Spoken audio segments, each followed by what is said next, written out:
Assalamualaikum warahmatullahi wabarakatuh. Perkenalkan, nama saya Andini Alpiani dengan NIM 18060218.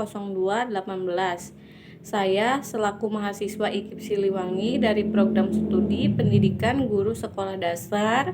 Di sini saya akan mempresentasikan hasil skripsi saya yang telah saya uji coba melalui uji coba terbatas dan uji coba luas yang berjudul Pengembangan Bahan Ajar Berbantuan PowerPoint Interaktif untuk materi Sistem Pernapasan Manusia untuk meningkatkan pemahaman konsep IPA pada siswa kelas 5 SD. Tak lupa saya akan memberikan ucapan terima kasih kepada dosen pembimbing saya, yaitu Profesor Joshua dan Ibu Cucun Sutina, yang telah memberikan banyak waktu, masukan, dan saran sehingga tercapainya skripsi ini berjalan dengan lancar. Mari tonton video selanjutnya untuk presentasi hasil skripsi saya. Pengembangan bahan ajar ini dilatar belakangi kondisi ideal, yaitu pendidikan ilmu pengetahuan alam sangat erat kaitannya dengan konsep-konsep ilmiah. Proses pengembangan IPA menekankan pemberian pengalaman langsung untuk mengembangkan kompetensi agar siswa dapat memahami lingkungan yang ada di sekitar mereka.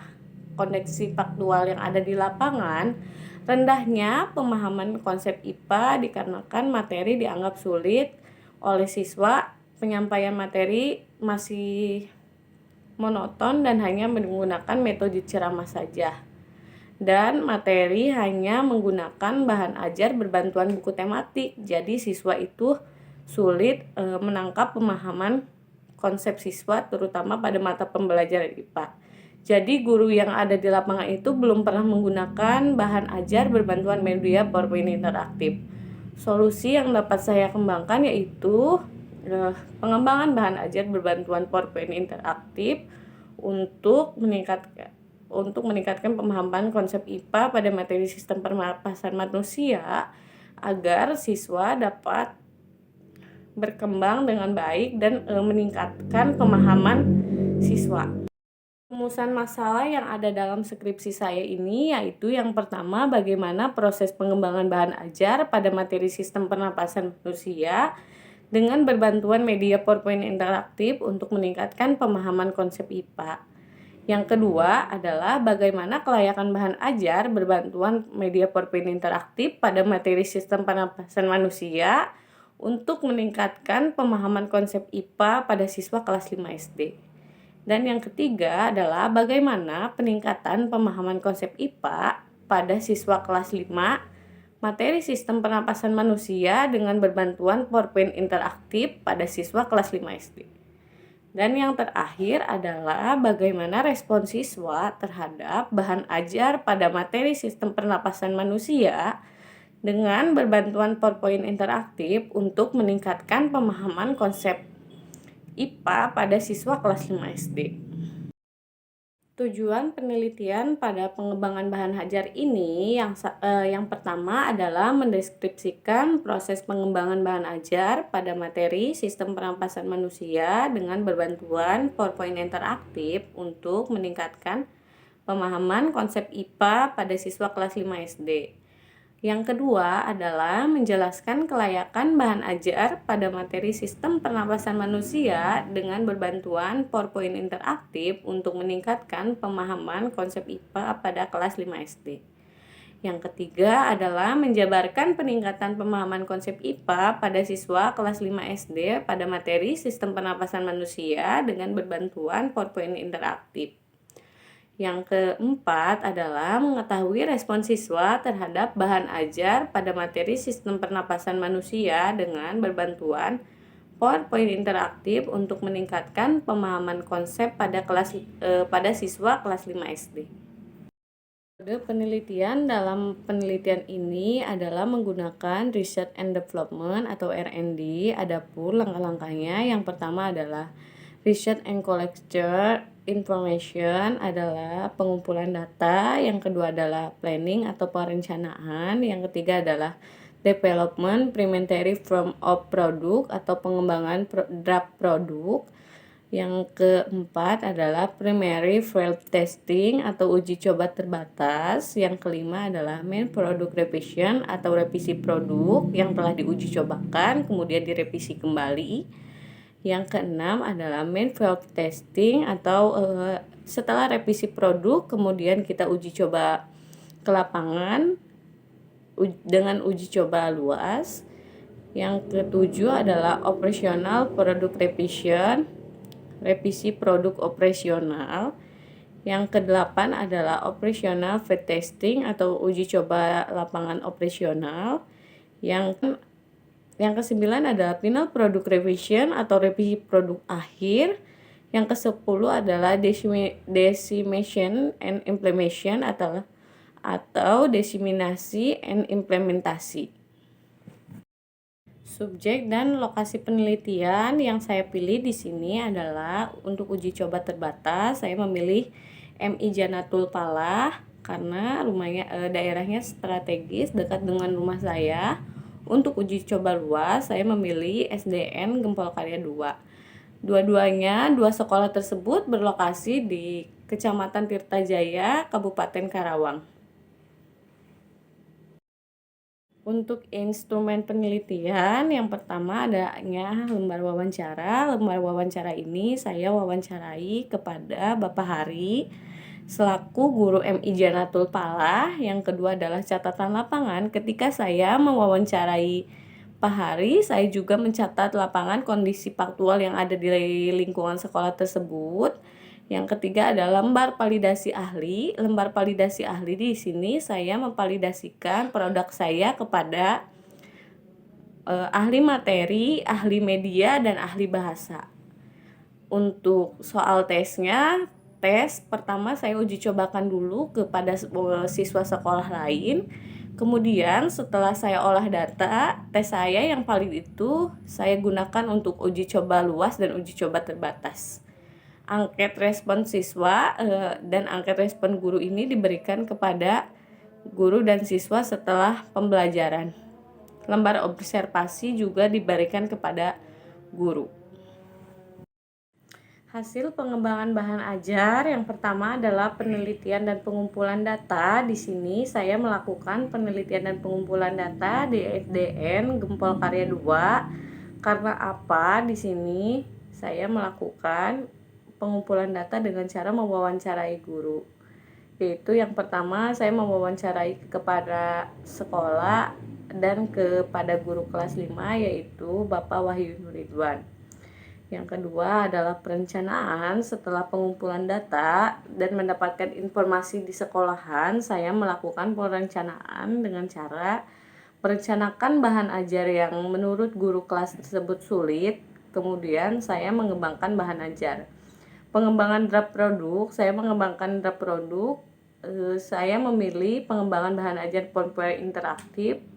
Kenapa saya memilih pengembangan tersebut? Karena di sekolah tersebut belum pernah menggunakan pembelajaran menggunakan PowerPoint interaktif. Uji coba lapangan awal saya lakukan di MI Janatul Palah. Kenapa saya memilih lokasi tersebut? Karena lokasi tersebut strategis dengan dekat rumah saya. Revisi produk setelah uji coba lapangan awal, kemudian produk yang telah saya uji cobakan pada uji coba lapangan awal mendapatkan revisi produk. Kemudian setelah direvisi produk, saya mencoba uji coba lapangan atau uji coba luas kepada SDN Gempol Karya 2, yang dimana di SD ini saya telah mendapatkan pengumpulan data dan informasi sebelumnya. Dan yang terakhir adalah revisi produk operasional, yang dimana setelah uji coba lapangan luas, kemudian saya melaksanakan revisi produk operasional. Produk saya direvisi kembali sehingga menjadi pengembangan produk yang lebih operasional. Sebelum ke lapangan, tetapi saya memvalidasikan dulu hasil kelayakan bahan ajar saya kepada 3 ahli, yaitu yang pertama ahli materi, yang kedua ahli media, dan yang ketiga adalah ahli bahasa. Di sini ahli materi yang saya pilih sebagai validator yaitu Bapak Wahyu Nuridwan, yang dimana selaku guru kelas 5 di SDN Gempol Karya 2. Pada persentasenya saya mendapatkan 85% dengan kriteria sangat layak. Kemudian saya memvalidasikan media saya ke Bapak Agi atau Bapak Muhammad Giat selaku dosen IKIP Siliwangi dengan menghasilkan persentase 87,5% dengan kriteria sangat layak. Dan yang terakhir, saya memilih validator ahli bahasa yaitu Ibu Culasah selaku kepala sekolah di SDN Gempol Karya 2 dengan mendapatkan kriteria 92,8 dengan kriteria sangat layak. Kemudian pada respon siswa terhadap penggunaan bahan ajar berbantuan media PowerPoint ini, pada uji terbatas saya mendapatkan persentase sebesar 87,7% dengan kriteria sangat baik. Dan pada uji luas saya mendapatkan peningkatan dalam pengembangan proses bahan ajar, yaitu mendapatkan persentase 88,5% dengan kriteria sangat baik. Peningkatan pemahaman konsep siswa pada uji luas dan terbatas mengalami peningkatan, di mana pada soal pretest dan posttest siswa mengalami peningkatan, di mana hasil uji coba terbatas pada pretest saya memberikan pretest sebelum pembelajaran, kemudian siswa mendapatkan hasil rata-rata 58,3. Untuk posttest mendapatkan hasil 72,5 yang dimana uji normalitasnya 0,134 dan N-nya 0,35 yang berarti sedang. Untuk uji coba luas, pretest siswa mendapatkan 58 dengan uji normalitasnya 0,69 dan posttestnya 72. Untuk uji normalitasnya mendapatkan hasil 0,121. N-nya mendapatkan hasil 0,34 yang dimana di situ adalah kriteria sedang.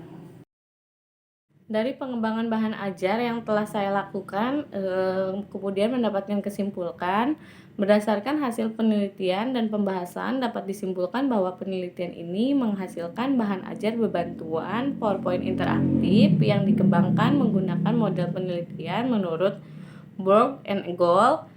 Maka diperoleh hasil kesimpulan sebagai berikut. Yang pertama adalah hasil pengembangan di mana dimulai dengan adanya wawancara dan observasi untuk mengetahui permasalahan pembelajaran.